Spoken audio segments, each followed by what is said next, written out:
ان کو سب سے زیادہ تکلیفیں جو پہنچتی ہیں نا، وہ اپنے قریبی رشتہ داروں سے پہنچتی ہیں، اور قریبی رشتہ داروں کو معاف کرنا سب سے مشکل کام ہوتا ہے۔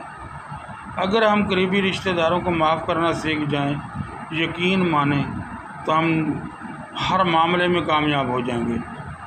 حضرت امام غزالی کیمیائے سعادت میں لکھتے ہیں، یہ تمہارے رشتہ دار جو تمہیں پیٹھ پیچھے برا بھلا کہتے ہیں، تمہاری غیبت کرتے ہیں، تمہاری آل اولاد کی غیبت کرتے ہیں، تمہیں برا کہتے ہیں، ان کو زیادہ نوازو اگر تم صاحب حیثیت ہو۔